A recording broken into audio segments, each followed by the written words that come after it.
Hey everyone, and welcome back to Celebs Flashback. Today we're diving into the inspiring journey of Fox News host Dana Perino. From a small-town girl with big dreams to one of the most respected figures in media and politics, Dana's story is nothing short of amazing. So, sit back, hit that like button if you're ready for an inspiring story, and let's jump right in. Dana Perino was born on May 9, 1972, in Evanston, Wyoming, but her family later moved to Parker, Colorado. Growing up in a close-knit family, Dana was surrounded by a strong sense of tradition and values. She spent summers at her grandfather's ranch in Wyoming, which she says taught her resilience and optimism traits that would carry her through her career. Interestingly, Dana's love for politics and journalism began at a young age. By 6 years old, she was already declaring that she'd work in the White House someday. Her father, Leo, played a major role in nurturing her passion. Every day after school, Dana would read newspapers like the Rocky Mountain News and the Denver Post just so she could discuss current events with her dad over dinner. Her dad encouraged her to look at both sides of every story, a perspective that would later define her approach to the news. Dana's commitment to journalism carried into her studies. She earned a full scholarship to Colorado State University-Pueblo, where she majored in communications and political science.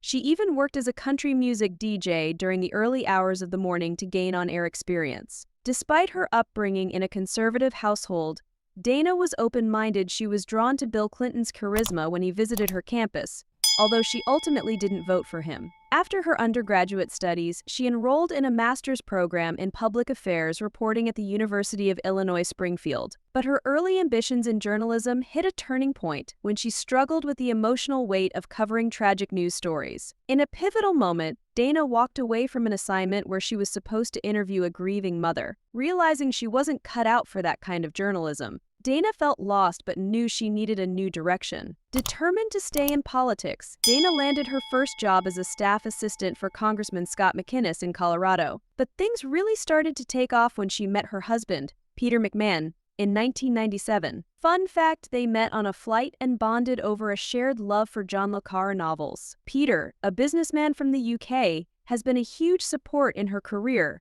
even taking care of the home while Dana pursued her demanding roles in Washington, D.C. Their love story is as adventurous as it is supportive. Shortly after getting married, they spent a year in England, where Dana dove into historical fiction and soaked in the rich culture, even taking Peter on weekend trips to see historical sites. This time abroad was a chance for Dana to reflect before the next chapter of her career. After returning to the U.S., Dana briefly worked in corporate PR, but found it unfulfilling. She was looking for something with purpose, and her big break came when a friend invited her to work at the Department of Justice following 9/11. Soon after, Dana was brought into the White House under President George W. Bush's administration, working on environmental policy and eventually becoming the deputy press secretary. In 2007, Dana was appointed as the official White House press secretary after her mentor, Tony Snow, had to step down. This made her the first Republican woman in the role, and only the second woman ever to serve as White House press secretary.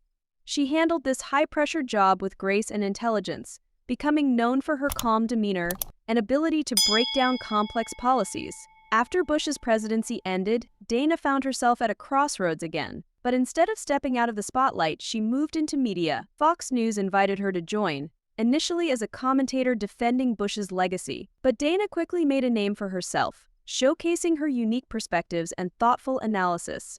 Now, she's a regular on The Five and hosts her own show, The Daily Briefing. She also co-hosts a podcast, I'll Tell You What, where she dives into political issues with her signature style of calm and reasoned debate. Dana's conservative values remain strong, yet she's respected across the political spectrum for her integrity and balanced approach. She's even published 2 best-selling books that share her insights on leadership and success. Known as the voice of reason, Dana says her goal is to provide calm and clarity in a time when media can be chaotic. During the COVID-19 pandemic, Dana has even hosted her shows from her beach house in New Jersey, proving that no matter the challenge, she's ready to adapt and keep her audience informed. And fun fact, she's got a sense of humor too. Dana once trained her dog Henry to fetch her flip-flops when he heard the name John Kerry, a playful nod to Kerry's flip-flop reputation in politics. Dana Perino's journey from a small town in Wyoming to the White House and beyond shows just what's possible when you follow your passion and stay true to your values. She's an inspiration to millions, reminding us all that with hard work and integrity, anything is possible. That's it for today's video. If you enjoyed learning about Dana's life, don't forget to like, subscribe, and hit that notification bell. Thanks for watching, and we'll see you next time on Celebs Flashback.